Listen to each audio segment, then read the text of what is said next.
ঈদের দিন তার ঘরে খাবার নাই। আয়েশা রাদিয়াল্লাহু আনহা বলছেন যে ইয়া রাসূলুল্লাহ কিছু দিয়ে যান, আমরা ঈদের রান্না বান্না করব। নবীজি কিছু দিতে পারলেন না। সুবহানাল্লাহ সাল্লাল্লাহু আলাইহি ওয়াসাল্লাম। তিনি চলে গেলেন ঈদের নামাজ পড়াতেন। ঈদের নামাজ পড়িয়ে বাসায় এসে দেখলেন রান্না বান্না হচ্ছে, মাশাআল্লাহ সবার ঘরে রান্না হচ্ছে। তো তিনি জিজ্ঞাসা করলেন খাবার কোথেকে আসলো? তখন তার স্ত্রীরা বললেন, আম্মাজান যারা ছিলেন রাদিয়াল্লাহু আনহা, আয়েশা রাদিয়াল্লাহু আনহা সম্ভবত বলেছেন যে আপনি যখন চলে গিয়েছেন তখন উসমান বিন আফফান রাদিয়াল্লাহু আনহু তিনি প্রত্যেক স্ত্রীর ঘরে একটা করে উট পাঠিয়েছে খাও।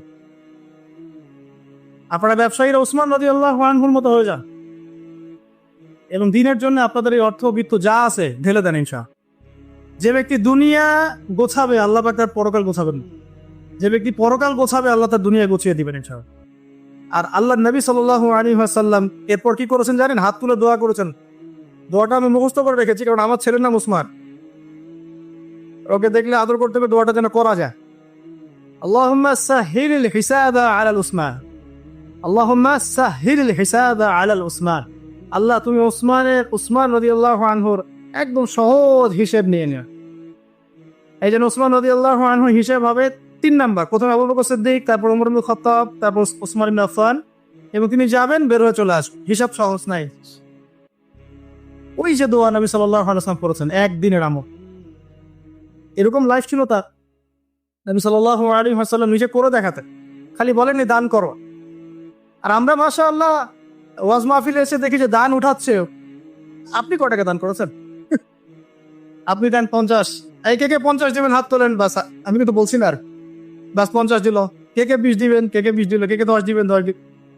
লাস্টে দেখা যায় যে আস্তে আস্তে নোট কমতে থাকে, 1000, কে 500 দিবেন। শেষে বলে ভাই খুচরাগুলো দেই, ভাই খুচরাগুলো দেই, খুচরাগুলো দেই, ভাই খুচরাগুলো দেই। তো এই হচ্ছে অবস্থা। তো বুঝাতে চাচ্ছি আল্লাহ নবী সাল্লাল্লাহু আলাইহি ওয়াসাল্লাম কথার মানুষ ছিলেন না, নিজে কাজ করে দেখিয়েছেন। আমরা নামাজ পড়তাম 5 ওয়াক্ত, পড়ি 5 ওয়াক্ত। আল্লাহ নবী সাল্লাল্লাহু আলাইহি ওয়াসাল্লাম নামাজ পড়তেন 8 ওয়াক্ত। বলুন কিভাবে? 5 ওয়াক্ত সালাত, তাহাজ্জুদ, এটাও একটা ওয়াক্ত ধরলাম আর কি। ইশরাক, চাশত, ইশরাক এবং চাশত, সালাতুদ দুহা, দেন কয়টা হচ্ছে? 8টা হচ্ছে। এছাড়াও যখনই ওযু করতেন নামাজ পড়তেন, যখন সময় পেতেন নামাজ পড়তেন। তিলাওয়াত তিনি শুধু নিজেই করতেন এমন নয়, মানুষের তেলাওয়াত শুনতেন। আপনারা ওই হাদিস জানেন, তিরমিজিতে আছে, আব্দুল্লাহ ইবনে আব্বাস রাদিয়াল্লাহু আনহু তেলাওয়াত শুনতে শুনতে তার চোখ দিয়ে পানি হচ্ছে। তো বললে অনেক কথা বলা যাবে, মোট কথা হচ্ছে এমন একটা আমল নাই যেটা তিনি শুধু বলেছেন নিজে করেন। একদম তাসবিহ তাহলিল থেকে শুরু করে, জিকির আজকার থেকে শুরু করে জিহাদ দিন কায়েম পর্যন্ত শুধু বলেন নাই, করে দেখিয়েছেন। একটা আমলও তিনি শুধু বলেন নাই, করে দেখ। তার মানে আদর্শ নেতৃত্ব হতে হলে আমাদেরকে কথা শুধু বললেই হবে না, কাজ করে দেখাতে হবে। খালি বড় বড় গরম গরম রাজনৈতিক ভাষণ দিয়ে লাভ নাই, বরং কথা কাজ করে দেখাতে হবে। সমৃদ্ধি কাকে বলে, উন্নতি কাকে বলে, অগ্রগতি কাকে বলে, একটা নেশনের ডেভেলপমেন্ট কাকে বলে? শুধু মিলস, ইন্ডাস্ট্রিজ, ফ্যাক্টরিজ আর ফ্লাইওভার এগুলোর মানদণ্ড নয়।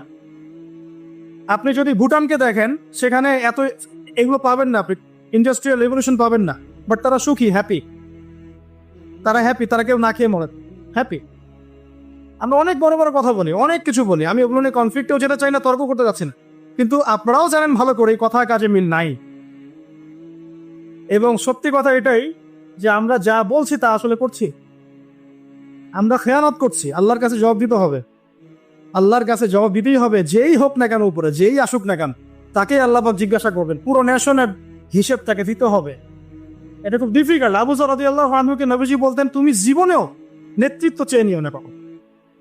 তোমাকে জোর করেও যদি দেওয়া হয়, তোমাকে এটা ছুরিবিহীন জবাই করে দেওয়া হয়েছে, তোমাকে ছুরিবিহীন জবাই করে দেওয়া হয়েছে। আমরা কত কত সমস্যা দেখবেন।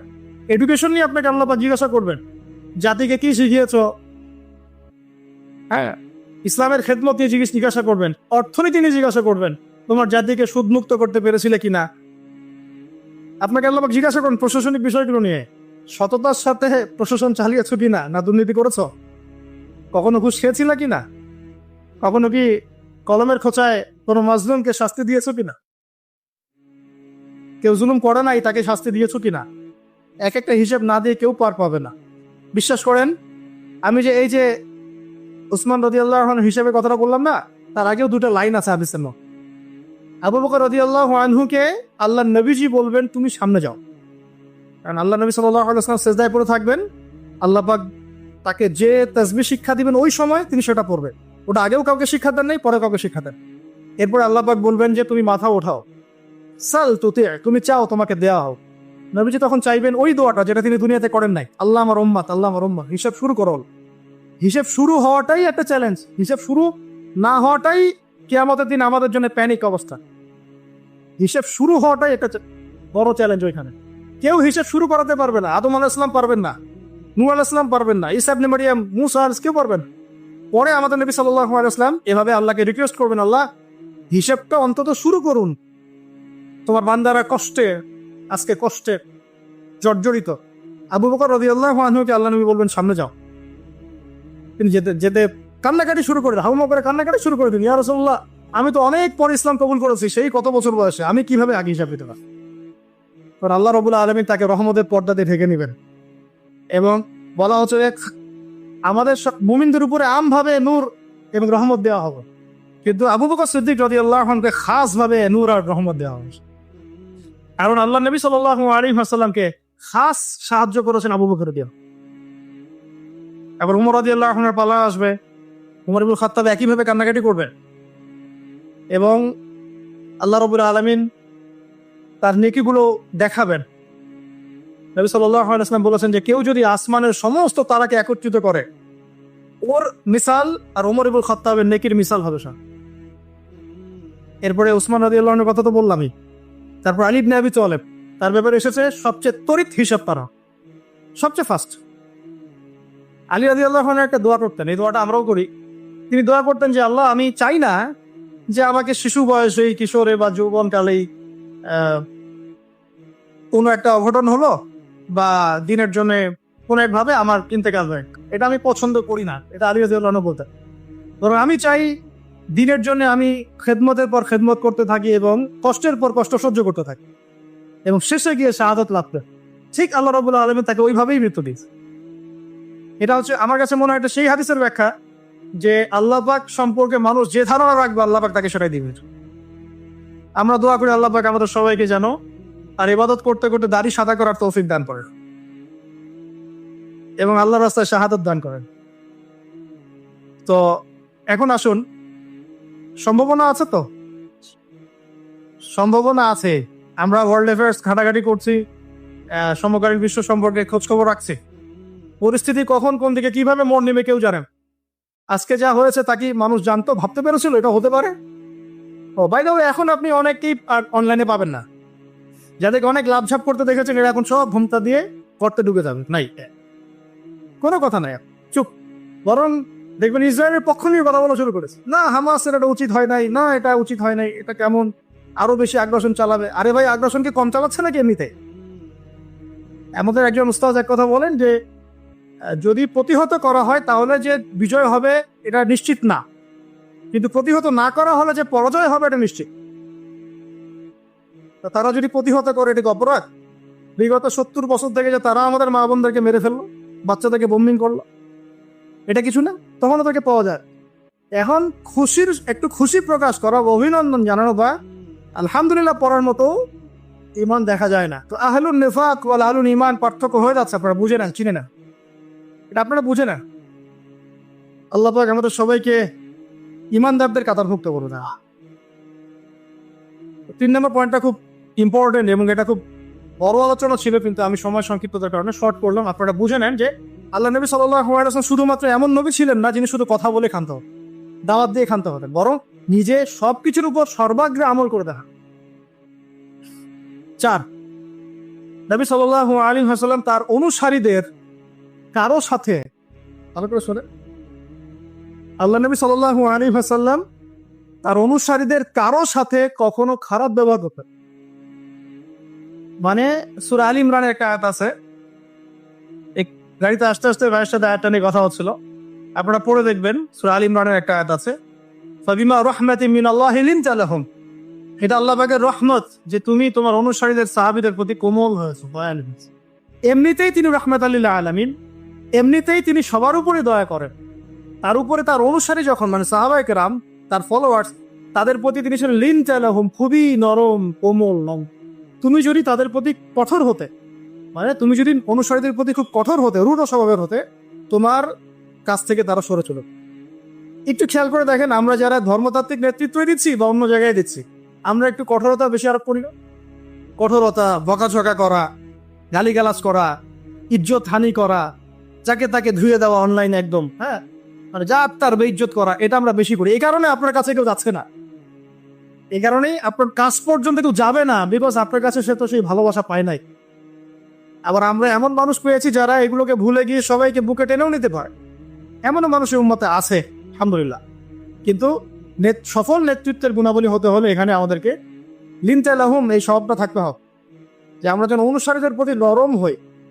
কারণ আমরা তো 1400 বছর পরের জেনারেশন, মানে আমাদের মধ্যে কেউই পিউরিফাইড না। আমাদের মধ্যে না সেই নববী যুগের কোনো নেতা আছে, আর না নববী যুগের কোনো অনুসারী আছে। তাহলে আমাদের ক্ষেত্রে কত সবরের দরকার সেটা আমাদেরকে ভাবতে হবে। তিনি ছিলেন নরম, কোমল, দয়ালু, এবং তিনি কাউকে কারোর সামনে বেইজ্জত করতেন না। শুধু একটা মিসাল দিচ্ছি আপনাকে। একজন ব্যক্তি এসে মসজিদ ঢুকে বেদুইন, সে তো জানে না, কালচার্ড না, সে আনকালচার্ড, কারণ সে তো মরুভূমি ওই দূর প্রান্ত থেকে আসছে, সেখানে সেভাবেই করে ইস্তেঞ্জা, সে মসজিদের কর্নারে ইস্তেঞ্জা করে দিচ্ছে। আমাদের এখানে কেউ যদি মসজিদ ইস্তেঞ্জা করে, আপনি কি করবেন? স্বাভাবিক এই কাজই করবো আমরা। সাহাবীরা কিন্তু তেড়ে গিয়েছিলেন। তখন আল্লাহ নবী সাল্লাল্লাহু আলাইহি ওয়াসাল্লাম কি বলছেন? তিনি বলছেন, হে আমার সাহাবীরা, পানি নিয়ে এসে এখানে পানি দিয়ে দাও। তো এই যে সাহাবীরা, হে আমার সাহাবীরা, পানি এনে পানি দিয়ে দাও, এই সাহাবীদের মধ্যে কিন্তু আবু বকর, ওমর, ওসমান, আলী তারাও ছিলেন রাদিয়াল্লাহু আনহুম আজমাইন। একজন সাহাবীর এক পাল্লায় রাখা হলে আর এখনকার বিশ্বের সমস্ত মানুষকে আরেক পাল্লায় রাখা হলে আমরা কিন্তু মিলাতে পারবো। সেই সাহাবী থেকে নবীজি বললেন পানি এনে পানি দিয়ে। এটাকে বলে টিচার, আদর্শ টিচার। আদর্শ টিচার কেমন হয়? এরপরে সেই বেদুইন হাত তুলে দোয়া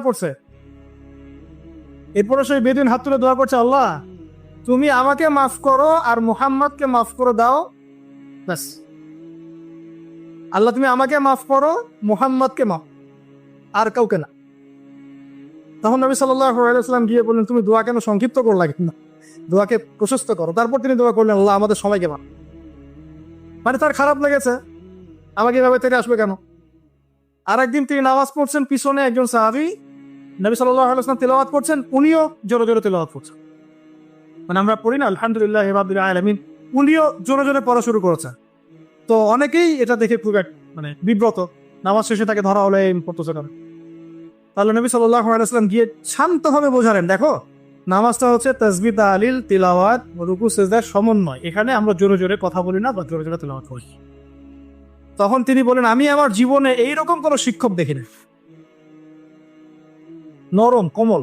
একজন ব্যক্তি আসছে, তাকে ঝাড়ফুঁক করবে, বললে অনেক সময় যাবে। কিতাবটা পড়েন, ঝাড়ফুঁক করবে মানে মানুষ বুঝিয়েছে যে নবী সাল্লাল্লাহু আলাইহি ওয়াসাল্লামকে জিন ধরেছে, নাউজুবিল্লাহ।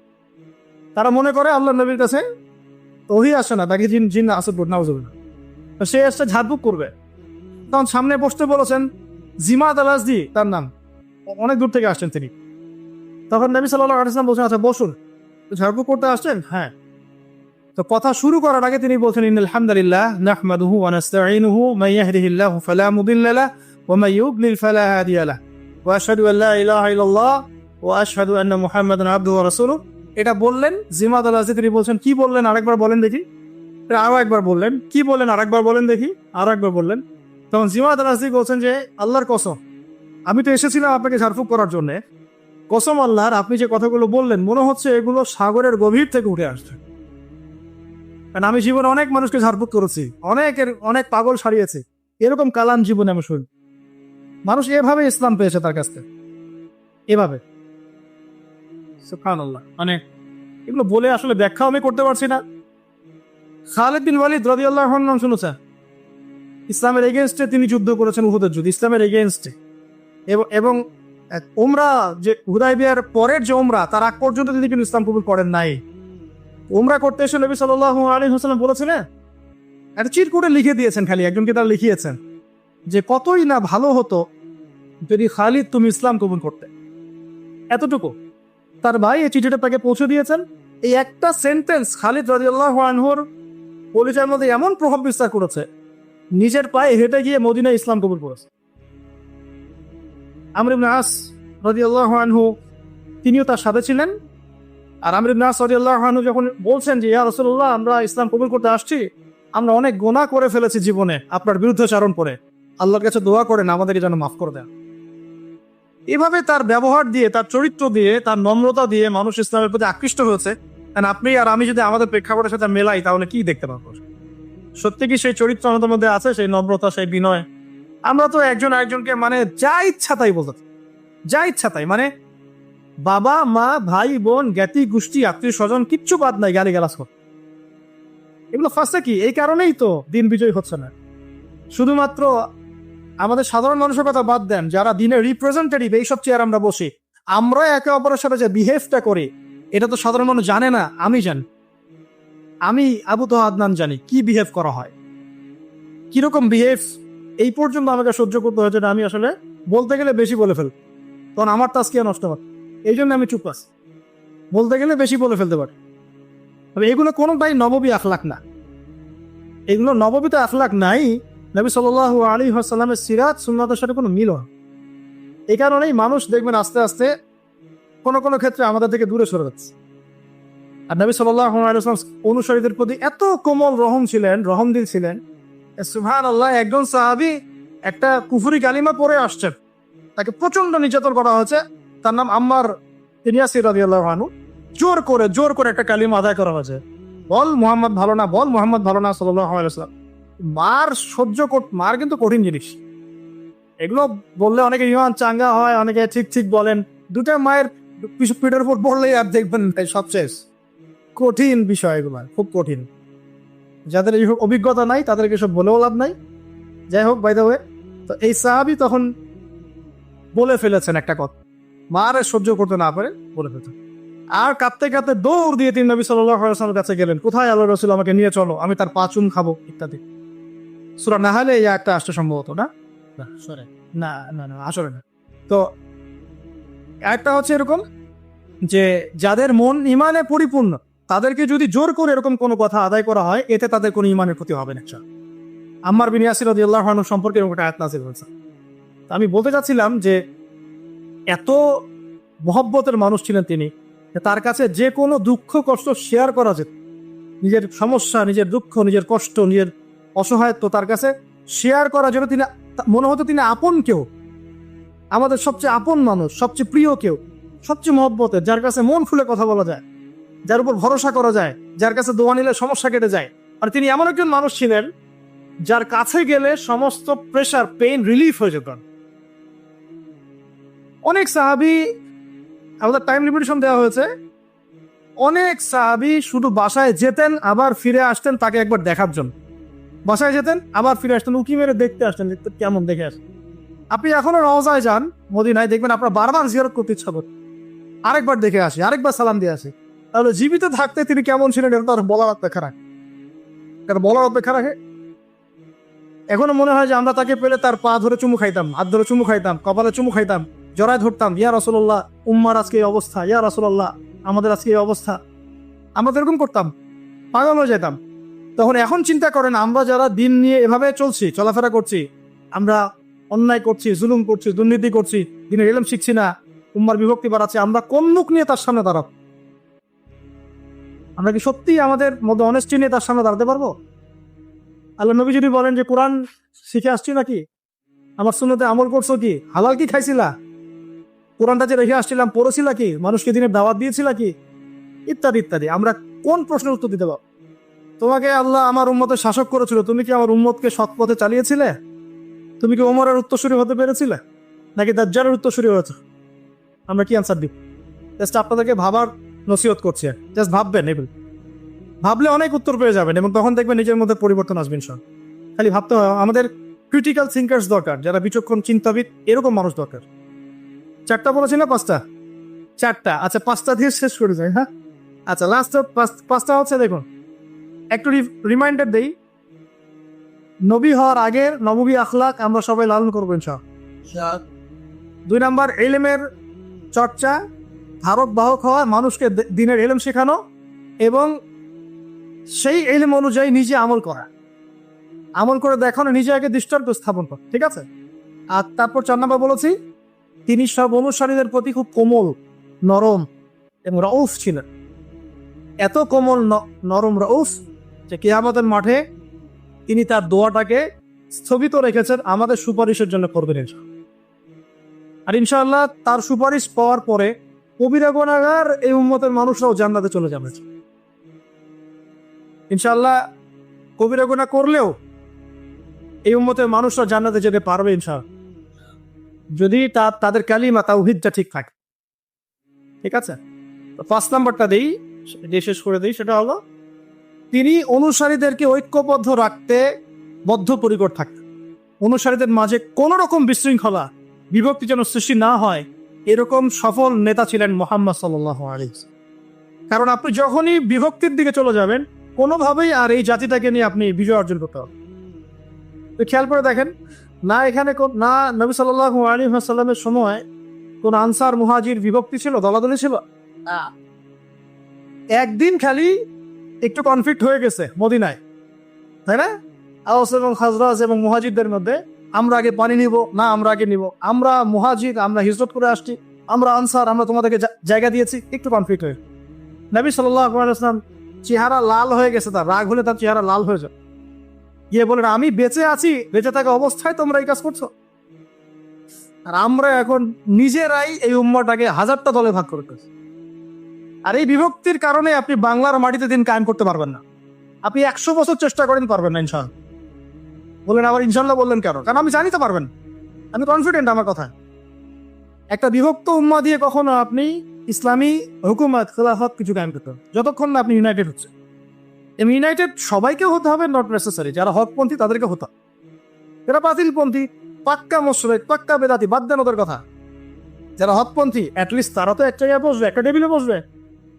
এই টেবিলে বসাতেই পারবেন না আপনি। এই টেবিলে বসাতে গেলে দেখবেন কত প্রতিবন্ধকতা। অমুক মাহফিলে থাকলে আমি ওয়াজ করব না, তমুক বই লিখলে আমি লিখব, অমুকের বই ছাপাইছ কেন, আমারটা ছাপানো যাবেন। সুবহানাল্লাহ, মনটা যে কত সংকীর্ণ আমাদের এখন পর্যন্ত। আল্লাহ পাক আমাদেরকে এটা বোঝার তৌফিক। আল্লাহ নবী সাল্লাল্লাহু আলাইহি ওয়াসাল্লাম অনুসারীদের মধ্যে খুব ইউনিটি বজায় রাখতেন, কোনোভাবেই যেন তাদের মধ্যে কোনো রকম বিশৃঙ্খলা না সৃষ্টি হয়। আর এটা বজায় রাখার স্বার্থে তিনি অনেক সময় কেউ অপরাধ করলেও এটাকে পাশ কাটিয়ে এড়িয়ে যেতেন, কারোর নাম ধরে সরাসরি তাকে আঘাত করতেন, বরং মিম্বরে উঠে বলতেন, কিছু কিছু মানুষ এই কাজ করছে, এই কাজ দূর করা ঠিক নয়, কাউকে আঘাত করতে না সরাসরি। একজন সাহাবীর নাম যারা হাতিব ইবনে আবি বালতা, নাম শুনেছেন আপনি? সাহাবী, বদর যুদ্ধ করেছেন রাদিয়াল্লাহু আনহু। নবী সাল্লাল্লাহু আলাইহি ওয়াসাল্লাম মক্কা অভিযান পরিচালনা করবেন, এটা গোপন একটা চিঠিতে লেখা আছে, কিন্তু কেউ জানে না। আল্লাহ নবী ডিপ্লোমেসি নিয়ে আমি কালকে কথা বলবো স্যার। তিনি অনেক বিচক্ষণ একজন মানুষ ছিলেন, অনেক ডিপ্লোম্যাটিক ছিলেন। তিনি কাউকে জানতে দেন নাই, বুঝতে দেন নাই যে মক্কা আমরা আক্রমণ করতে যাচ্ছি, ঠিক আছে? তো একটা চিঠির মধ্যে হাতিব ইবনে আবি বালতা তিনি লিখে দিয়েছেন, মক্কায় তার পরিবার আছে, যে এরকম আক্রমণ হতে পারে, তোমরা একটু সাবধানে, বুঝেন না? তো এখন এই চিঠিটা একটা মেয়েকে দিয়ে পাঠিয়ে দেওয়া হচ্ছে। তো জিবরাইল আলাইহিস সালাম এসে তো খবর দিয়ে দিয়েছেন। সুবহানাল্লাহ। এবার আল্লাহ নবী সাল্লাল্লাহু আলাইহি ওয়াসাল্লাম আলী রাদিয়াল্লাহু আনহুকে বলছে, যাও ওই যে ওইখানে একটা মহিলা পাবা, ওকে ধরবা, যদি ও না দেয়, স্বেচ্ছায় না দেয়, ওর কাপড় খুলে হলো ওকে ওটা বের করবো। প্রয়োজনে এরকম ইনিশিয়েটিভ নেওয়া জায়েজ আছে শরীয়তে। আলী ইবনে আবি তালেব গিয়ে বলছেন যে দাও, চিঠি দাও। হাতিব ইবনে আবি বালতা চিঠি দাও। সে বলছে, নাই আমার কাছে চিঠি নাই। ওরা চিঠি না দিলে কিন্তু এখানে তোমাকে নগ্ন করে একদম বের করবো সবকিছু। ভয়ে সে চিঠি দিয়ে দিয়েছে। তো এখন এই যে আপনার একটা অপরাধ কিনা, এটা রাষ্ট্রীয় অপরাধ কিনা, আপনি রাষ্ট্রীয় সেন্সে চিন্তা করেন, একটা অপরাধ না? এটা গোপন তথ্য আপনি আগে নথিপত্র ফাঁস করলেন কেন? যে বলে না গোপন নথিপত্র ফাঁস হয়ে গেছে।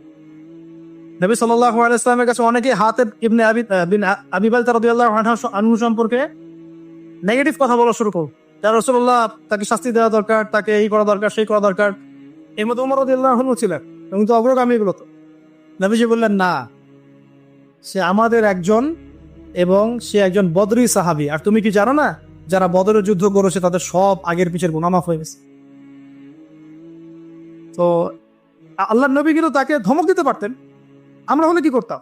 এত বড় একটা অভিযান চালাবো, তুমি এই কথা আগে বলে দিলে কিনা? কিচ্ছু বললেন, বরং সমস্যাটাকে সলভ করলেন।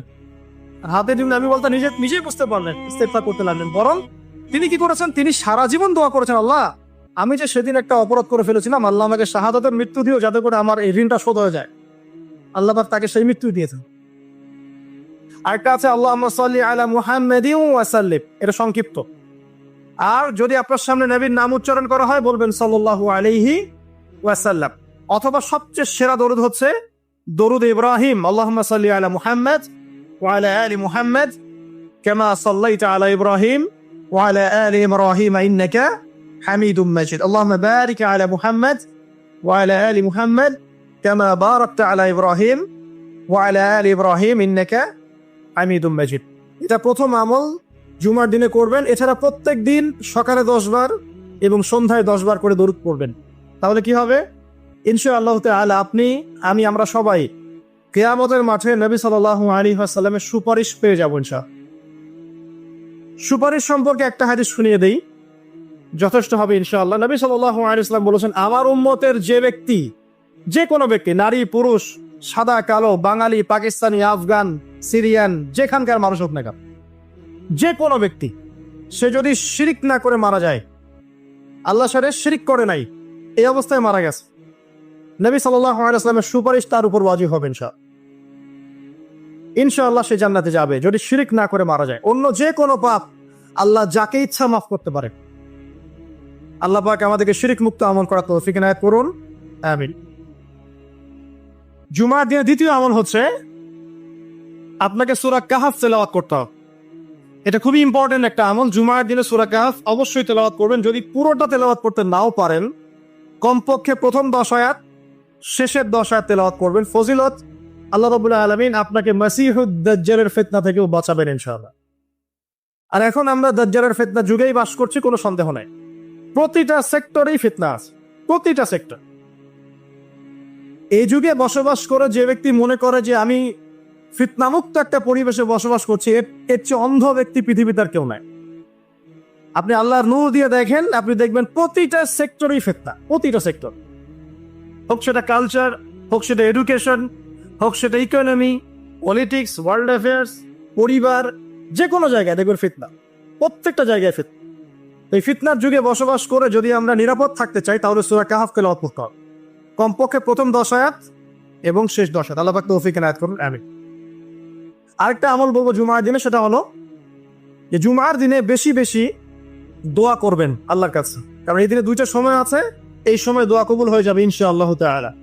আরেকটা আমল বলতে চাই, যদিও সেটার সময় আপনাদের আজকে চলে গেছে, সেটা হলো জুমার দিনে যে ব্যক্তি সকাল সকাল গোসল করে, আমি আরেকদিন খুতবায় বলেছিলাম, সকাল সকাল গোসল করে, আর্লি মর্নিং মসজিদে চলে আসে, আতর সুগন্ধি ব্যবহার করে, উত্তম কাপড় পরে, সবচেয়ে সেরা কাপড়টা পরে, মসজিদে আসার সময় আমরা দেখি যে সবচেয়ে নর্মাল কাপড়টা পরে আসে, এটা ঠিক নয়। আমরা এখানে আল্লাহর সাথে সাক্ষাৎ করতে এসেছি। আপনাকে যদি আপনার গার্লফ্রেন্ড এখনই ডাকে কফি হাউসে, আপনি সবচেয়ে সেরা পোশাকটা পরে যাবেন, তাই না ভাই? তার মানে যাওয়ার অভ্যাস আছে। বা কোনো বিশেষ ব্যক্তি যদি আপনাকে ডাকে, এমপি হোক, মন্ত্রী হোক, বা কোনো ব্যারিস্টার, কোনো স্যার, কোনো জজ, আপনাকে একটা কনভারসেশনের জন্য ডাকলো, আপনি সবচেয়ে সেরা পোশাকটা পরে যাবে, তাই না? আপনার সামর্থ্য অনুযায়ী সবচেয়ে সেরা পোশাক পরতে হয় মসজিদে আসার সময়। খুযু যিনাতাকুম ইনদা কুল্লি মাসজিদ, আল্লাহ পাক বলেছেন প্রত্যেকবার যখন মসজিদে আসবে তখন সেরা পোশাকটা পরে আসবে। জুমার দিনে সবচেয়ে উত্তম পোশাক পরে আসবেন। আসার পর সকাল সকাল গোসল করে, সুগন্ধি ব্যবহার করে, পায়ে হেঁটে যে ব্যক্তি আসে এবং ইমামের এই যে কাছাকাছি বসে, ইমামের কাছাকাছি বসার পরে খুতবা মনোযোগের সাথে শ্রবণ করে এবং খুতবার মাঝখানে কোনো কথা বলে না, কাউকে ডিস্টার্ব করে না। এরপর ইমামের সাথে নামাজ আদায় করে। এই ব্যক্তির আমল নামায় যে নেকি লেখা হবে, নবীজি বলছেন সে যে প্রত্যেক পদক্ষেপ ফেলে এখানে এসেছে, তার বিনিময়ে, একটা পদক্ষেপের বিনিময়ে 1 বছরের নফল রোজা আর 1 বছরের নফল তাহাজ্জুদের নেকি তার আমল নামায় লিখে দেওয়া হবে ইনশাআল্লাহ। এই কাজগুলো আমরা জুমার দিন খুব সহজেই করতে পারি। আল্লাহ পাক আমাদের জুমাকে মূল্যায়ন করার তৌফিক দান করুন। আর দেখবেন আমরা জুমাটাকে উপলব্ধি করি কিভাবে, এনজয় করি কিভাবে।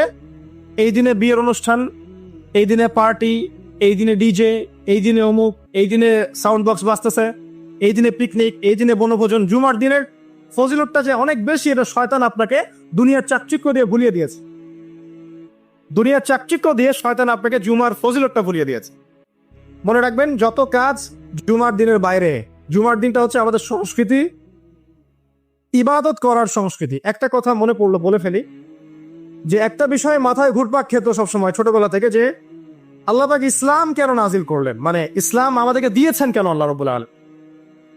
আমরা জানি এটা কমপ্লিট কোড অফ লাইফ, সব বিষয়ের সমাধান আছে, এভরিথিং ইজ অলরাইট, কিন্তু একটা মনের শান্তি পাওয়ার মতো উত্তর পাচ্ছিলাম না। উত্তরটা আমরা এই বয়সে এসে বুঝতে পারছি, সেটা হচ্ছে আল্লাহ পাক আমাদেরকে দ্বীন ইসলাম দিয়েছেন কি জন্য জানেন? যাতে আমরা জীবনটাকে উপভোগ করতে পারি।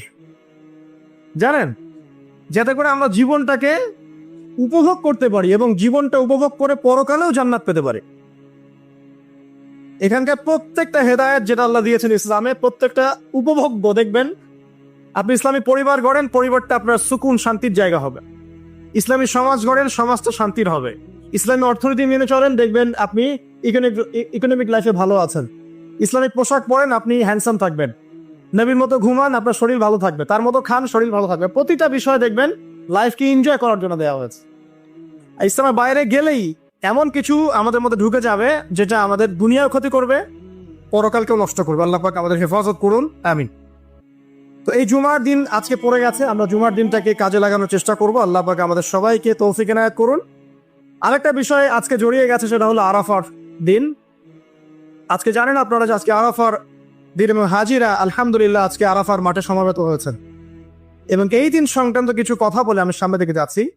প্রথম যে বিষয়টা বলবো, যে এই দিনটার কসম আল্লাহ পাক কোরআনে করেছেন, যেটা একটু আগে আমি বললাম, শাহিদি ওয়া মাশহুদ ওয়াল ফাজরি ওয়া লায়ালিন আশর ওয়া শাফঈ ওয়াল ওয়াতর। জোর এবং বিজোরের কসম। এখানে জোর বলতে বোঝানো হয় কুরবানির ঈদকে, অর্থাৎ এই যেটা ঈদ উল আজহার দিন, আর বিজোর বলতে বোঝানো হচ্ছে এই আজকের দিনটাকে, আরাফার দিন। আর ওয়াশাহিদ মানে জুমা, মাশহুদ মানে আরাফা। কোরআনের মধ্যে আল্লাহ পাক এই আরাফার দিনকে কেন্দ্র করে শপথ করেছেন। নিঃসন্দেহে আল্লাহ যে বিষয়টাকে নিয়ে শপথ করবেন, এটা সবচেয়ে বেশি মূল্যবান জিনিসের অন্তর্ভুক্ত হয়, তাই নয় কি? এটা বোঝার বাকি নেই, এই জিনিসটা আমাদের জন্য অনেক অনেক বেশি গুরুত্বপূর্ণ। আরেকটা ফজিলত হচ্ছে, কাতাদা রাদিয়াল্লাহু আনহু, আবু কাতাদা রাদিয়াল্লাহু আনহু থেকে বর্ণিত আছে সহিহ মুসলিমের 1162 নম্বর হাদিসে, নবী করিম সাল্লাল্লাহু আলাইহি ওয়াসাল্লাম বলেছেন, যে ব্যক্তি আরাফার দিনে সওম রাখবে, রোজা রাখবে, হজ করতে এসেছে, হাজি নয় এমন ব্যক্তি, হাজিদের জন্য নয়, বাইরে যারা আছে আমরা তাদের জন্য, যে ব্যক্তি আজকের দিনে সওম রাখবে, তার পূর্ববর্তী 1 বছর এবং পরবর্তী 1 বছরের গুনাহ আল্লাহ পাক মাফ করে দিবেন ইনশাআল্লাহ।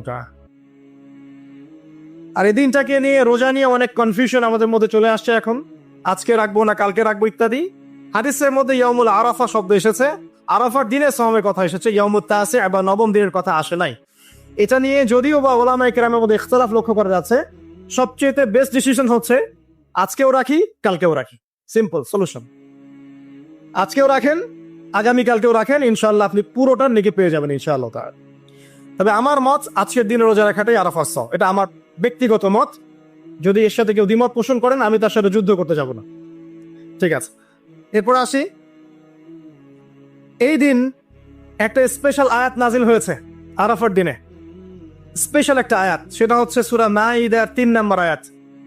আয়াতটা হচ্ছে আল ইয়াউমা আকমালতু লাকুম দীনাকুম। নবী করিম সাল্লাল্লাহু আলাইহি ওয়াসাল্লাম বিদায় হজের ভাষণ দিলেন, আল্লাহর পক্ষ থেকে আয়াত নাজিল হলো, আল ইয়াউমা আকমালতু লাকুম দীনাকুম, আজকের দিনে আমি তোমাদের উপরে দিন ইসলামটাকে কামেল করে দিলাম। কামেল মানে কি?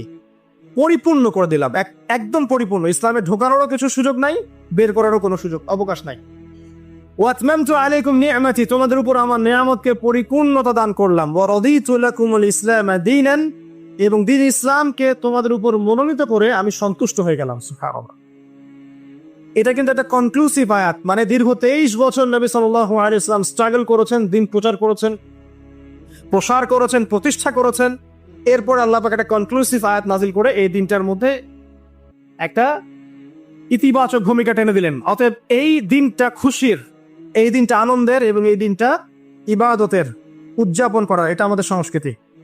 আমি এর বিষয়ে একটু পরে কথা বলছি ইনশাআল্লাহ। এরপরে চলে আসেন, আজকের দিন একটা দুটো দোয়া আপনারা পড়বেন স্পেশালি। একটা হলো তাকবীর, যেটা আমরা দেই, আল্লাহু আকবার, আল্লাহু আকবার, লা ইলাহা ইল্লাল্লাহ, আল্লাহু আকবার, আল্লাহু আকবার, ওয়ালিল্লাহিল হামদ। এবং আয়ামে তাশরিকের শেষ পর্যন্ত মানে ঈদুল আজহা 3 দিন পর্যন্ত এটা পড়তেই থাকবেন ইনশাআল্লাহ তাআলা। আর সকল নবীগণের একটা শ্রেষ্ঠ দোয়া আছে। যত নবী ছিলেন পৃথিবীতে তারা সবাই যত দোয়া করেছেন তার মধ্যে একটা দোয়াকে শ্রেষ্ঠ বলা হয়। শিখিয়ে দেবো কোনটা? সেটা হলো লা ইলাহা ইল্লাল্লাহ ওয়াহদাহু লা শারীকা লাহ লাহুল মুলক ওয়া লাহুল হামদ ওয়া হুয়া আলা কুল্লি শাইইন কাদির। এই দোয়াটা দিনে যে ব্যক্তি 100 বার পড়বে, দিনে যে ব্যক্তি 100 বার পড়বে, ওই দিন আল্লাহর লিস্টে ওই ব্যক্তি ছাড়া বেশি আমলকারী কেউ হতে পারবে না। তবে সেই ব্যক্তি ব্যতীত যে এর চেয়ে বেশি পড়েছে, কেউ 200 300 500 পড়েছে, তখন সে বেশি র্যাঙ্কিংয়ে শীর্ষে চলে যাবে আর কি। মিনিমাম 100 বার। আরো ফজিলত হচ্ছে 100 বার যদি আপনি পড়েন, ওই দিন শয়তান আপনাকে স্পর্শ করতে পারবেন ইনশাআল্লাহ। এবং আপনার আমলনামা থেকে 100 গুনাহ মিটিয়ে ফেলা হবে, 100 নেকি লিখে দেওয়া হবে ইনশাআল্লাহ। অতএব আজকে আমরা এই দোয়াটা পড়তে পারি, লা ইলাহা ইল্লাল্লাহ ওয়াহদাহু লা শারীকা লাহ লাহুল মুলক ওয়া লাহুল হামদ ওয়া হুয়া আলা কুল্লি শাইইন কাদির। এরপরে আসেন, এই দিন একটা ফজিলত হচ্ছে, আজকের দিনটা হচ্ছে হজের দিন, হজ আকবরের দিন। আমরা অনেকেই হজটাকে তুচ্ছ মনে করি, অনেকের সামর্থ্য আছে কিন্তু হজ করতে যাই না। আছেন এমন মানুষ? দুনিয়ার চাকচিক্য নিয়ে ব্যস্ত আছে কিন্তু হজ ফরজ হয়ে গেছে, সেই কবে হজ করতে যাই না। মনে করি মেয়ের বিয়ে দিয়ে শেষ বয়সে যাব, তাই না? অথচ হজ করতে হয় ইয়াং বয়সে, যদি সামর্থ্য থাকে ইয়াং বয়সে হজ করতে হবে। আমরা কিছু ফজিলত জেনে নেই এবং আল্লাহর কাছে দোয়া করি, আল্লাহ পাক আজকে আমাদের এই ক্ষুদ্র মসজিদে যত মুসল্লি উপস্থিত আছে, আল্লাহ পাক সবার তাকদিরে হজে আকবার নসিব করুন, আমিন। এবং মাকবুল আর মাবরুর হজ করা তৌফিক আল্লাহ পাক আমাদের সবাইকে দান করুন, আমিন। একটা হাদিস আছে, বুখারী মুসলিম দুইটা কিতাবে এসেছে, যে যে ব্যক্তি মান হাজ্জা লিল্লাহ, যে ব্যক্তি শুধু আল্লাহর জন্য হজ করলো, ওয়ালাম ইয়ারফুস ওয়ালাম ইয়াফসুক, এবং হজের মধ্যে কোনো প্রকার ফাহেসা কাজ করে নাই, অশ্লীল কোনো কাজ করে নাই, কোনো ফাসাকি কাজ করে নাই, সে ব্যক্তি ওই দিনের মতো নিষ্পাপ হবে। ওয়ালাদাতহু উম্মুহু, কোন দিন? ইয়াউমু ওয়ালাদাতহু উম্মুহু, যেদিন তার মা তাকে জন্ম দিয়েছে। এটা সবচেয়ে বড় বেনিফিট। আরেকটা হাদিসে আছে যে মাকবুল হজ, একটা মাকবুল হজের জাযা জান্নাত ছাড়া আর কিছুই না। একটা মাকবুল হজের জাযা বা প্রতিদান হচ্ছে জান্নাত ছাড়া আর কিছুই না। একটা হাদিস পড়লাম গতকালকে, সেটা হলো নবী করিম সাল্লাল্লাহু আলাইহি ওয়াসাল্লাম বলছেন এই উম্মতকে লক্ষ্য করে, তোমাদের যাদের হজ করার সামর্থ্য আছে এবং যাকে কঠিন কোনো রোগ আক্রমণ করেনি, 1 2, যাকে কোনো অত্যাচারী শাসক বাধা দেয়নি, 2 এবং 3, যার আর্থিক সামর্থ্য আছে, গরিব মিসকিন না, আর্থিক সামর্থ্য আছে, 3টা শর্ত যার পূরণ আছে, তারপরেও যে ব্যক্তি হজ করলো না আমার উম্মতের মধ্যে, সে ইহুদি হয়ে মরুক বা নাসারা হয়ে মরুক, এতে আমার কিচ্ছু যায় আসে না। নাউযুবিল্লাহ, শুনতে পাচ্ছেন কথা? আর হজের সামর্থ্য আছে, রোগ নাই, অর্থনৈতিক সামর্থ্য আছে, কোনো শাসক তাকে বাধাও দিচ্ছে না, এরপরেও সে হজ করলো না, নবীজি বলছেন এ ইহুদি হয়ে মারা যাক বা নাসারা হয়ে মারা যাক, এতে আমার কিচ্ছু যায় আসে না। নাউযুবিল্লাহ। তারপরে শোনেন, 3 শ্রেণীর মানুষ আল্লাহ রাব্বুল আলামিনের মেহমান। 3 শ্রেণীর মানুষ আল্লাহ পাকের মেহমান। 1 নাম্বার হচ্ছে গাজী। গাজী মানে কি? ইসলামের জন্য যুদ্ধ করেছে, অন্য কোনো জন্য নয়, দিন ইসলামের জন্য যুদ্ধ করেছে, বিজয় লাভ করেছে, নাম কি? গাজী। এই ব্যক্তি আল্লাহর মেহমান। যেমন আবু বকর সিদ্দিক, ওমর, ওসমান, আলী রাদিয়াল্লাহু আনহুম, তারা ইসলামের জন্য যুদ্ধ করেছিলেন না? তারা তখন গাজী হিসাবে বেঁচে ছিলেন। ঠিক আছে? 2 নাম্বার হচ্ছে মুতামির, মানে ওমরাকারী, যে ব্যক্তি ওমরা করতে গিয়েছে সে আল্লাহর মেহমান। আর 3 নাম্বার এই যে হাজি, যে ব্যক্তি হজ করতে গিয়েছে সে আল্লাহ পাকের মেহমান। আমাদের একটা কর্তব্য আছে, এটা একটা হাদিসে এসেছে, নবী করিম সাল্লাল্লাহু আলাইহি ওয়াসাল্লাম বলেছেন ইদা লাকিতাল হাজ, যখন তুমি কোনো হাজির সাথে দেখা করবে, সাক্ষাৎ পাবে, ফাসাল্লিমু আলাইহি, তখন তাকে সালাম দিও, তখন তাকে সালাম দিও এবং তার সাথে মুসাফা করবে। তার সাথে কি করবে? মুসাফা করবে। এখন 1 হাতে না 2 হাতে তর্কে যাওয়ার দরকার নেই, মুসাফা করে 1 হাতে বললে 1 হাতে করেন, 2 হাতে বললে 2 হাতে করেন, এটা তর্ক করার দরকার নেই, মুসাফা করেন। ঠিক আছে? মানে আমরা তো তর্কের শেষ নাই, যে কোনো ইস্যু পাইলেই তর্ক।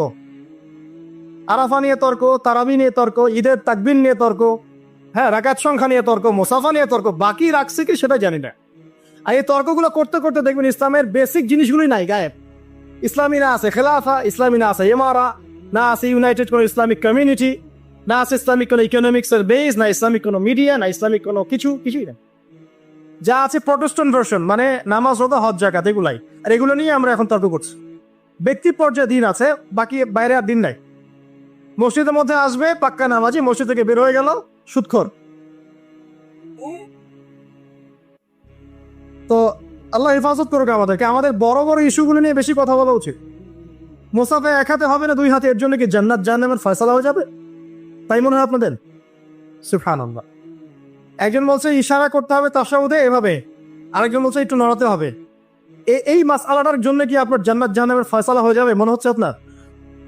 অথচ আকীদার ঠিক নাই, এদিকে আমলের ঠিক নাই, অর্থনৈতিক জীবনের ঠিক নাই, মুআমালাতের ঠিক নাই, সম্পত্তির বন্টন মিরাসের ঠিক নাই, এগুলো ঠিক নাই, এবং আল্লাহর জমিন আল্লাহর দ্বীন বাস্তবায়নের কোনো চেষ্টাই নাই। অথচ এগুলো নিয়ে ব্যস্ত হয়ে আছে। আল্লাহ তাকে আমাদের বিচক্ষণতা দান করুন, দূরদর্শিতা দান করুন, আমিন। আসুন, মুসাফা করতে বলেছেন নবীজি, তারপরে বলবেন যে মুরহু, তাকে আদেশ করুন। এখানে আদেশ মানে হচ্ছে অনুরোধ করুন, তাকে আদেশ করুন বা অনুরোধ করুন, আই ইস্তাগফিরুল্লাহ, সে যেন তোমার জন্য ইস্তেগফার করে। কে? যে ব্যক্তি হজ করে এসেছে, হাজি, তাকে সালাম দিবেন, মুসাফা করবেন, দিয়ে বলবেন যে ভাই আপনি আমার জন্য দোয়া করেন। কারণ ফাইন্নাহু মাগফুরুল্লাহ, কারণ সে ব্যক্তি একজন ক্ষমাপ্রাপ্ত মানুষ। তবে একটা বিষয়ে, মানুষের সম্পদ আত্মসাৎ করে সুদের টাকা দিয়ে, ঘুষের টাকা দিয়ে, প্রতারণা, বাটপাড়ি, দুর্নীতির টাকা দিয়ে হজ করতে গিয়ে কতটুকু মাগফুর হয়ে আসা যাবে, এটা একটা প্রশ্নবিদ্ধ বিষয়। তো এই বিষয়গুলোকে ক্লিয়ার করে হজ করতে যাওয়া উচিত। আল্লাহ পাক আমাদেরকে তৌফিক এনায়েত করুন, আমিন। এই দিনের একটা প্রতিশ্রুতি আছে। কি প্রতিশ্রুতি? আয়েশা রাদিয়াল্লাহু আনহা থেকে সহিহ মুসলিমে এসেছে, এবং জাবের রাদিয়াল্লাহু আনহু থেকে ইবনে হিব্বানের 3853 নম্বর হাদিস এসেছেন।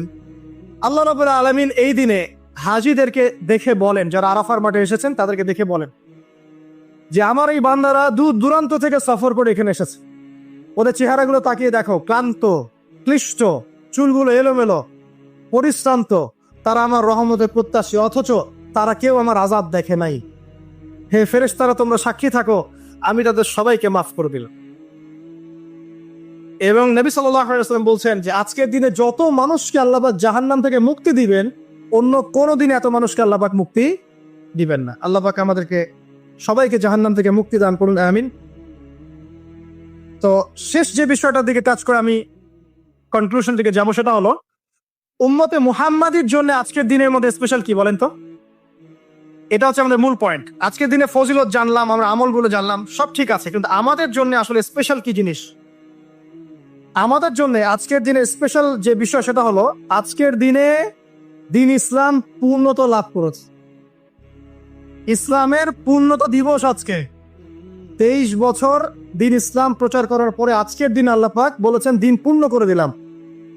ইহুদিরা বলছিলেন যে আজকের দিন এই আয়াতটা যদি আমাদের উপর নাজিল হতো, আমরা তাহলে ঈদ পালন করতাম। নবীজি বললেন এটা আমাদের ঈদের দিনই, এটাও আমাদের ঈদের দিন, সমস্যা। তো আমাদের সবচেয়ে ইম্পর্টেন্ট জায়গা এটা যে আজকের দিনে দিন ইসলাম পূর্ণতা লাভ করেছে। এখন ইসলাম যে পূর্ণতা লাভ করলো, এই দিবসটা কতজন জানে যে আজকের দিন ইসলাম পূর্ণতা লাভের দিন? আমরা অনেক দিবসের কথা জানি, আন্তর্জাতিক দিবস, জাতীয় দিবস, পারিবারিক দিবস, জন্মদিন, মৃত্যুদিন, হ্যাঁ, অনেক দিবসের কথা আমরা জানি। ইসলামের পূর্ণতা দিবস কতদিন জানেন? কতজন জানেন? দেখেন, সাংস্কৃতিক আগ্রাসন কোথায় আপনার মূল জায়গাটা নিয়ে যাওয়া হয়েছে। শেকড় ভুলে গেছে মানুষ। এখন মানুষ শেকড় ভুলে বিদেশিদের সংস্কৃতি লালন করছে, কোনো কোনো ক্ষেত্রে বিদেশি প্রভুদের দাসত্ব করছে। 23 বছর নবী সাল্লাল্লাহু আলাইহি সাল্লাম দিনের জন্য অক্লান্ত মেহনত করেছেন। ওহী আসার পর থেকে প্রথম 3 বছর গোপন দাওয়াত দিয়েছেন, একদম গোপনে গোপনে দাওয়াত দিয়েছেন। আবু বকর, ওসমান, ওমর, আলী, এরকম কিছু সাহাবী ইসলাম কবুল করেছেন। আস্তে আস্তে দাওয়াত প্রচার লাভ করেছে। যত প্রসার হয়েছে তত মানুষের অত্যাচার বেড়েছে। এক পর্যায়ে তাকে সাহাবী থেকে আবিসিনিয়ায় হিজরত করতে পাঠাতে হয়েছে। তারপর তিনি তায়েফে গিয়েছেন, ওখান থেকে রক্তাক্ত হয়ে মক্কা এসেছেন। আবার সেখান থেকে ইয়াসরিব, মদিনায় গিয়েছেন। ইয়াসরিবের মানুষ ইসলাম কবুল করেছিল। তারা নবী সাল্লাল্লাহু আলাইহি ওয়াসাল্লামকে আশ্রয় দিলেন, সাহাবীদেরকে আশ্রয় দিলেন। নবীজি সেখানে গিয়ে একটা ইসলামিক কমিউনিটি গড়লেন, মসজিদে নববী গড়লেন, সেখানে অর্থনীতি স্ট্রং করলেন, সেখানে একটা ইমারা গঠন করলেন, সেখানে একটা জামা গঠন হলো। এরপরে যখন মুশরিকরা তাদেরকে আক্রমণ করতে শুরু করলো, তখন বদরের যুদ্ধ হয়ে যান, তারপর উহুদ, তারপর খন্দক, তারপর আপনার এই যে হুদাইবিয়া, খাইবার, হতে হতে চলতে থাকলো। এক পর্যায়ে পররাষ্ট্রনীতি অ্যাপ্লাই করলেন, রোমের সম্রাটকে দাওয়াত দিচ্ছেন, মিশরের মুকাউকিয়াসকে দাওয়াত দিচ্ছেন, পারস্যের খসরুকে দাওয়াত দিচ্ছেন, সব জায়গায় দাওয়াতি কাজ ছড়িয়ে পড়তে লাগলো।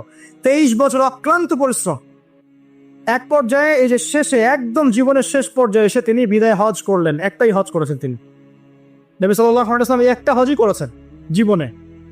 এবং সেই হজের দিন যখন এই ভাষণ তিনি দিচ্ছেন, তখন আল্লাহ পাক এই আয়াতটা নাজিল করে দিনটাকে পরিপূর্ণতা দান করলেন। আজকের দিনের মূল শেকড়টা কোথায় বুঝতে পারছেন? এই 23 বছরের দাওয়াতি জীবনের পরিসমাপ্তি এখানে। আজকের দিনের পরে আসলে পূর্ণাঙ্গ কোনো সূরা নাজিল হয়নি। সর্বশেষ নাজিল হয়েছে সূরা নাসর, ইযা জাআ নাসরুল্লাহি ওয়াল ফাতহ। এরপরে বিচ্ছিন্ন দুই একটা আয়াত নাজিল হয়েছে, কিন্তু পূর্ণাঙ্গ আর কোনো সূরা নাজিল হয়নি। আজকের দিনের পর নবী সাল্লাল্লাহু আলাইহি ওয়াসাল্লাম মাত্র 80 বা 83 দিন বেঁচে ছিলেন। সর্বশেষ যে কথাটা আমরা শুনবো এখন, সেটা হলো নবী করিম সাল্লাল্লাহু আলাইহি ওয়াসাল্লাম আজকের এই দিনে জনগণকে উদ্দেশ্য করে কিছু কথা বলেছিলেন। এই কথাগুলো বলে তিনি আজকের হজটা শেষ করেছেন। আমরা অনেকেই এই ভাষণটা সম্পর্কে জানি না। আমরা অনেক ভাষণ নিয়ে এখন গর্ব করি। নবী করিম সাল্লাল্লাহু আলাইহি ওয়াসাল্লামের এই যে সর্বশ্রেষ্ঠ ভাষণ, এটা কতজন জানেন? বিদায় হজের ভাষণ। কতজন জানেন বিদায় হজের ভাষণে নবী সাল্লাল্লাহু আলাইহি ওয়াসাল্লাম কি বলেছিলেন উম্মতকে? আমরা একটু আপনাদেরকে শোনাবো, শুনি ইনশাআল্লাহ লেকচারটা শেষ করব।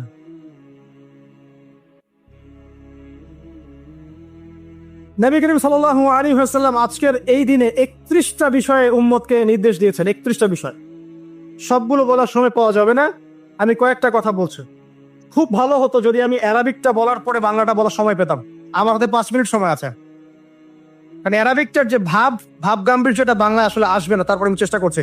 নবী করিম সাল্লাল্লাহু আলাইহি ওয়াসাল্লাম সবার সামনে দাঁড়িয়ে দীর্ঘ 23 বছর অক্লান্ত পরিশ্রম করে দাওয়াতি মিশন কমপ্লিট করার পরে সবাইকে সমবেত করে একটা হজ করলেন। হজ করার পরে তিনি গুরুগম্ভীর কণ্ঠে বলছেন, হৃদয়ের সমস্ত আবেগ বের করে দিয়ে বলছেন, হে জনগণ, আইয়ুহান নাস, হে জনগণ, আমি জানি না আজকের পর তোমাদের সাথে আমি কখনো মিলিত হতে পারবো কিনা। একটু চিন্তা করেন, সাহাবীরা সামনে দাঁড়িয়ে আছেন, নবীজি দাঁড়িয়ে এই কথাটা বলছেন, হে জনগণ, আমি জানি না আজকের পরে আমি তোমাদের সাথে মিলিত হতে পারবো কিনা। অতএব যে ব্যক্তি আজকে আমার এই কথাগুলোকে স্মরণ রাখবে, সে যেন অন্যের কাছে এই কথাগুলো পৌঁছে দেয়। হতে পারে যার কাছে পৌঁছে দেওয়া হচ্ছে সেই এই কথাগুলোকে বেশি সংরক্ষণ করতে পারবে। আল্লাহ পাক তার প্রতি রহম করুন যে আমার এই কথাগুলোকে অন্যের কাছে পৌঁছে দিবে। নবীজির ভাষণ। এরপর নবীজি বলছেন, জেনে রাখো, নিশ্চয়ই তোমাদের পরস্পরের, মুসলিমদের পরস্পরের সম্পদ, পরস্পরের রক্ত, পরস্পরের এই যে জান, মাল, ইজ্জত, এগুলো একে অপরের জন্য হারাম। মুসলিমদের পরস্পরের রক্ত, পরস্পরের ইজ্জত, সম্মান একে অপরের জন্য হারাম। এর হানি করা একে অপরের জন্য হারাম। ঠিক যেমন আজকের এই দিন হারাম, এই শহর হারাম, এই মাসও হারাম। নবী করিম সাল্লাল্লাহু আলাইহি ওয়াসাল্লাম বলছিলেন, জেনে রাখো 3টা বিষয়ে যেন তোমাদের অন্তর কখনো খেয়ানত না করে। 3টা বিষয়ে তোমাদের অন্তর যেন কখনো খেয়ানত না করে। 1, তোমরা যে কাজটাই করবা শুধু আল্লাহ পাকের সন্তুষ্টির জন্য করবে। তোমরা যে কাজই করবে শুধু আল্লাহর সন্তুষ্টির জন্য করবে। তোমাদের শাসক বর্গের কল্যাণ কামনা করবে। তোমাদের শাসক বর্গের কল্যাণ কামনা করবে। 3 নাম্বার, মুসলিমদের জামাতকে আঁকড়ে ধরে রাখবে। মুসলিমদের ইউনাইটেড কমিউনিটিকে আঁকড়ে ধরে থাকবে। এই 3টা বিষয় পালনের ক্ষেত্রে তোমাদের অন্তর যেন খেয়ানত না করে। এদিন সূর্য ঢলে যাওয়ার পরে নবী সাল্লাল্লাহু আলাইহি ওয়াসাল্লাম আরো বললেন, শুনে রাখো হে মানব জাতি, এটা ভালো করে শোনেন, শুনে রাখো হে মানব জাতি, নিশ্চয়ই আমি মুহাম্মদ সাল্লাল্লাহু আলাইহি ওয়াসাল্লাম জাহেলি যুগের যত কুপ্রথা আছে সমস্ত কুপ্রথাকে আমার পায়ের তলে পিষ্ট করে গেলাম। জাহেলি যুগে কি ছিল ভাই? শিরিক ছিল, সুদ ছিল, মাদক ছিল, নারীর অবমাননা ছিল, কন্যা সন্তানকে দাফন করা হতো, রক্তক্ষয়ী, হানাহানি, মারামারি, কাটাকাটি ছিল। এগুলো সবকিছুকে আমি আমার পায়ের তলে দাফন করে গেলাম। এটা কি দাফন হয়েছে? তিনি বলছেন, নিশ্চয়ই আমি জাহেলি যুগের সুদকে আমার পায়ে তলে পিষ্ট করে যাচ্ছি। সর্বপ্রথম যার সুদ আমি পৃষ্ঠ করছি তিনি হচ্ছেন আব্বাস ইবনে আব্দুল মুত্তালিব, আমার চাচার সুদ। নিজের পরিবার থেকে দৃষ্টান্ত স্থাপন করলেন। তিনি আরো বললেন, হে উপস্থিত জনগণ, তোমরা মেয়েদের ব্যাপারে সতর্ক থাকবে এবং তোমাদের স্ত্রীদের ব্যাপারে সতর্ক থাকবে, তাদের হকের ব্যাপারে সতর্ক থাকবে, কেননা তোমরা তাদেরকে আল্লাহর কালিমার মাধ্যমে হালাল করে নিয়েছো, অতএব তাদের ব্যাপারে তোমরা সতর্ক থাকবে। তোমাদের উপর তাদের হক হচ্ছে তোমরা যা খাবে, যা পরবে, তাদেরকেও তাই খাওয়াবে, তাই পরাবে। আর তাদের উপর তোমাদের হক হচ্ছে তারা তোমাদের বিছানায় এমন কাউকে আসতে দিবে না যাদেরকে তোমরা অপছন্দ করো। নবী করিম সাল্লাল্লাহু আলাইহি ওয়াসাল্লাম আরো বলছেন, এই দিন আইয়ুহান নাস, মানব জাতি, তারাকতু ফিকুম আমরাইন, জেনে রাখো আমি তোমাদের সামনে মাত্র দুটো বস্তু ছেড়ে গেলাম। কয়টা বস্তু? লান তাদিল্লু মা তামাসসাকতুম বিহিমা, তোমরা কোনোদিন পথভ্রষ্ট হবে না যতদিন এই দুটা বস্তুকে আঁকড়ে ধরে থাকবে। কিতাব আল্লাহ, আল্লাহর কিতাব, ওয়া সুন্নাতে নবীহি, এবং তার নবীর সুন্নাহ। তিনি আরো বললেন, আল মুসলিম, জেনে রাখো প্রকৃত মুসলিম সে ব্যক্তি মান সালিমাল মুসলিমুনা মিন লিসানিহি ওয়া ইয়াদিহি, যে ব্যক্তির হাত এবং জবান থেকে অন্য মুসলিম নিরাপদ থাকে সেই ব্যক্তি হচ্ছে প্রকৃত মুসলিম। আল মুহাজির, আর প্রকৃত মুহাজির সে ব্যক্তি মান হাজারা মা নাহাল্লাহু আন, আল্লাহ পাক যা নিষেধ করেছেন সেখান থেকে যে দূরে থাকে সেই ব্যক্তি প্রকৃত মুহাজির, মানে হিজরতকারী। তিনি আরো বললেন, মনে রেখো আমি তোমাদের সবার আগে হাউজে কাউসারে চলে যাব, সুবহানাল্লাহ, এবং সেখানে আমি তোমাদের জন্য অপেক্ষা করতে থাকবো। অতএব শোনেন, অতএব তোমরা আমার চেহারাকে কালিমালিপ্ত করো না, মানে আমার চেহারায় কালিমালিপ্ত করো না, আমার নাম নষ্ট করে দিও না। আমি তোমাদের সংখ্যাধিক্য দেখে আল্লাহর কাছে গর্ব করব, আমাকে তোমরা অপমানিত করো না। আজকে কি আমরা তার দায়িত্ব পালন করে উম্মাহ হতে পেরেছি? নবীজি বলেছেন, তা আমার চেহারাকে কালিমালিপ্ত করো না, সুবহানাল্লাহ। তিনি বলছেন, ওই সময় কিছু মানুষ থেকে আমি মুক্ত হয়ে যাব আর কিছু মানুষ আমার থেকে মুক্ত হয়ে যাবে। বলা হলো, কারা ইয়া রাসূলুল্লাহ? তিনি বলছেন, আল্লাহ পাককে আমি বলবো, ইন্নাহুম মিন্নি, হে আল্লাহ এরা আমার উম্মাহ, এরা আমার উম্মত, আমার সাহাবী। আল্লাহ পাক বলবেন, ইন্নাকা লা তাদরি মা আহদাসা বা'দাক, তুমি জানো না হে নবী, তোমার মৃত্যুর পর এই মানুষগুলো, পরবর্তী মানুষগুলো তোমার দিনের মধ্যে কত বেদাত সংযোজন করেছিল। তিনি আরো বলেছিলেন, হে জনগণ, জেনে রাখো প্রত্যেক পরিবারের জন্য প্রতি বছর একটা করে পশু জবাই করার বিধান, প্রত্যেক পরিবারের জন্য, সামর্থ্যবান পরিবারের জন্য প্রত্যেক বছর একটা করে পশু জবাই করার বিধান রয়েছে। তিনি আরো বললেন, মনে রাখো একজনের অপরাধের শাস্তি আর একজন কখনো পাবে না, আর বাবার দোষে ছেলে কখনো দুষ্ট হবে না, ছেলের দোষে বাবাও কখনো অপরাধী হবে না। তিনি আরো বললেন, জেনে রাখো এই মানব জাতি, নিশ্চয়ই শয়তান এই বিষয় থেকে নিরাশ হয়ে গেছে যে তোমরা শয়তানের ইবাদত করবে। শয়তান নিরাশ হয়ে গেছে, কিন্তু শয়তান নিরাশ হয়নি একটা বিষয় থেকে, যে তোমরা একে অপরে হানাহানি, কাটাকাটি, ফিতনা, ফাসাদে ব্যস্ত থাকবে, যেমনটা এখন আমরা করছি। আমরা কিন্তু সরাসরি কখনো শয়তানের ইবাদত করছি না, করছি? মুসলিমরা এখন পরস্পরে হানাহানি, কাটাকাটি, ফাসাদে লিপ্ত আছে। তিনি আরো বললেন যে একজন মুসলিমের জন্য হালাল নয় অন্য মুসলিমের সম্পদ আত্মসাৎ করা, যতক্ষণ না সে স্বেচ্ছায় খুশি মনে তোমাকে সম্পদ প্রদান করে। অতএব তোমরা একে অপরের প্রতি জুলুম করবে না। তিনি আরো বললেন, সাবধান, আমার ইন্তেকালের পরে তোমরা একে অপরের গর্দান উড়িয়ে কাফের হয়ে যেও না। সাবধান, আমার ইন্তেকালের পর তোমরা একে অপরের গর্দান উড়িয়ে কাফের হয়ে যেও না। তিনি আরো বলেছেন, একজন মুসলিম আরেকজন মুসলিমকে গালি দিতে পারে না। যদি একজন মুসলিম আরেকজন মুসলিমকে গালি দেয়, এটা হচ্ছে ফাসিকি। এবং একজন মুসলিম যদি আরেকজন মুসলিমের সাথে যুদ্ধ করে, এটা হবে এক প্রকার কুফরি। তিনি আরো বলেছেন, হে জনগণ, জেনে রাখো আমার পরে কোনো নবী নেই, আর আমার পরে তোমরা ব্যতীত আর কোনো উম্মত নেই। এর চেয়ে স্পষ্ট কথা হতে পারে?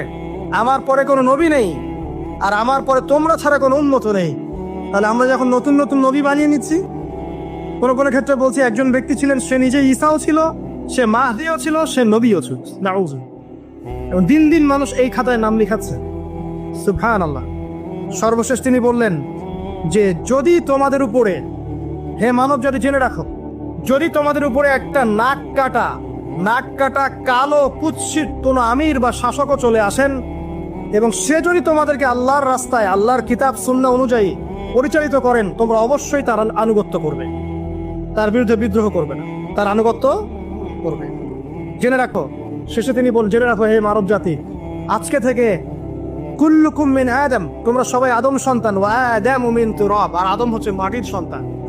আরবের উপর অনারবের, অনারবের উপর আরবের, সাদার উপর কালোর, কালোর উপর সাদার, লালের উপর কালোর অথবা কালোর উপর লালের কোনো রকম প্রাধান্য নাই।